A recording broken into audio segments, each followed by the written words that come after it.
For most people, when they think about the independence movement of India, one figure is recognized worldwide.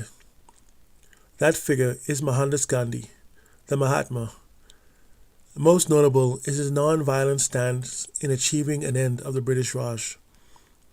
To the world outside of the country, Gandhi is given the sole credit for independence.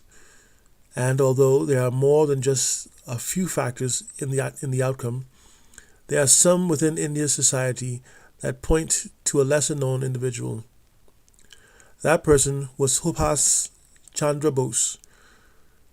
He is a hero to many who believe that his preference to the use of violence to gain independence, similar to Malcolm X's violence approach as opposed to the non-violence methods of Gandhi, also of Martin Luther King Jr. Bose, however, is considered to be, by many, as a very controversial figure because of his ideology, his alliances, and his statements. Subhas Chandra Bose was born on the 23rd of January in the year 1897 in Cuttack, Bengal, into a family with considerable wealth. This, by default, means that he would have access to whatever services that were available to enrich his life, including what was considered to be the best education. This includes a Baptist Missions Protestant European School and Ravenshaw Collegiate School and the Presidency College of Calcutta. His parents wanted their child to be able to speak perfect English. Bose was the sixth of 13. By the time he was a student enrolled at the University of Calcutta in 1916, he became involved with a second scandal.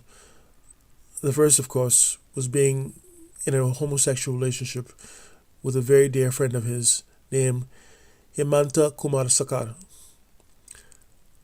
At the University of Calcutta, however, he faced allegations of being the chief figure in an action against a professor by the name of E.F. Houghton. It is stated that said professor may have made somewhat harsh remarks about Indian culture and pushed a few students. It was Bose's plan to, along with his schoolmates, to corner Professor Houghton and beat him with their sandals for what he did. And of course, witnesses would place Bose at the scene of the incident resulting in his expulsion. And although he would later be allowed to return to school, he decided to turn to the Scottish Church College instead.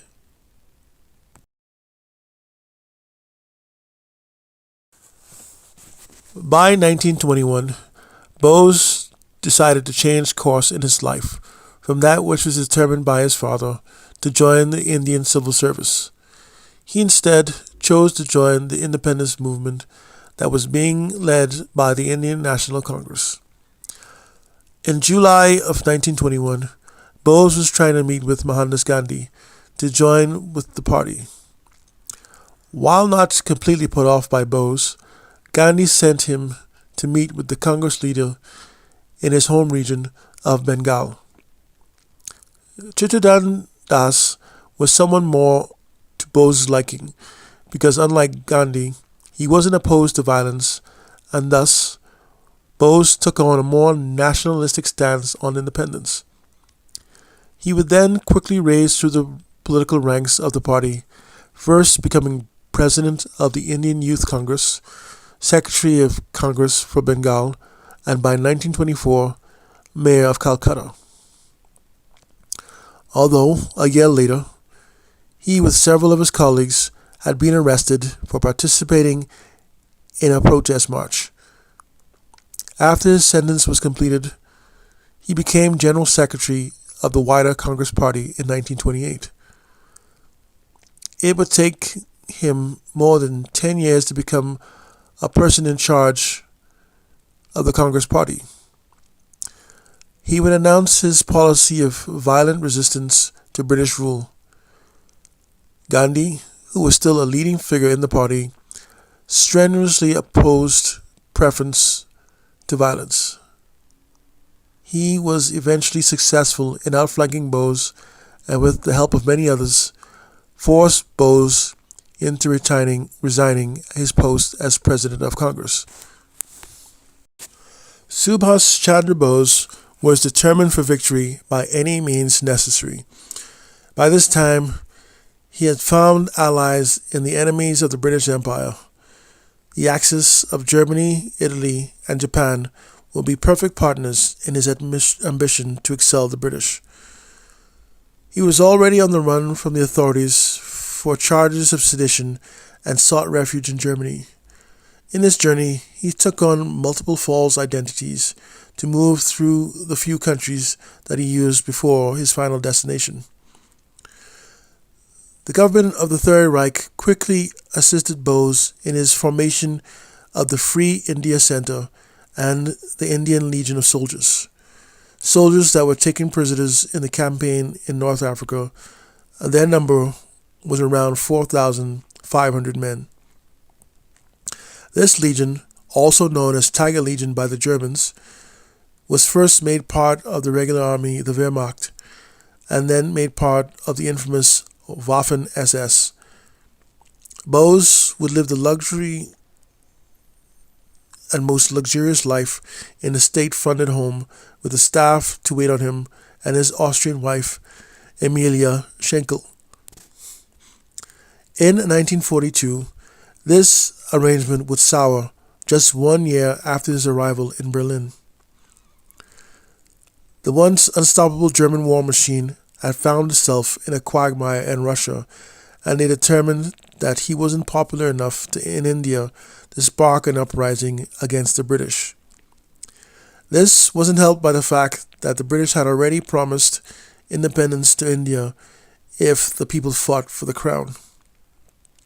And just like that, his German plans had ended, and he and his family were sent to Japanese-controlled territories via submarine. The Indian National Army, which was a creation by the Japanese military and a captain of the British Empire Army in India named Mohan Singh, existed since 1941. Upon his arrival inside of Japanese-controlled territories, Bose saw that the hosts had already advanced plans for the invasion of the Raj. However, Singh had been falling out with the Japanese high command, and he was, as a result, returned to the prisoner camp. Bose would be his replacement and would revive and reorganize the INA. The stage was set. The Japanese government sponsored the creation of the Azad Hind Provisional Government in Singapore in 1943 and created the Indian National Army. Bose was, therefore, the head of the government in waiting to take his homeland into independence. The INA would afterwards join the Army of Japan in military action to try to take India. Bose was almost certain that his dream of expelling the British would be realized. However, after the defeat of Axis forces at the battles of Kohima and Imphal, it crushed his dreams into taking India. Although this happened, his determination remained undeterred. It is unclear whether Bose realized that a successful removal of the British Empire would only have resulted in the Japanese Empire filling the same role as the British.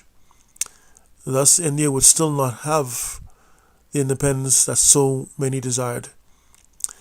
This was evident in the 1942 capture of the Andaman and Nicobar Islands. Yes, the Azad Hind Provisional Government was installed. However, Japan appointed a Governor General whose job it was to represent the power of the emperor. Bose must have also been unaware that the British Empire government in London had already been instructed by the Crown to put forward independence in its colonies, giving each possession two options. Option 1 was becoming independent of the government in Whitehall, but remain under the Crown as a Crown realm.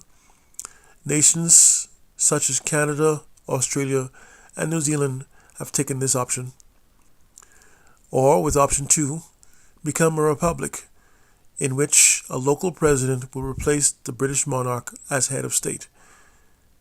India and other nations such as Trinidad and Tobago and South Africa have elected for this option. In the end, India, like so many other countries, would have achieved independence naturally.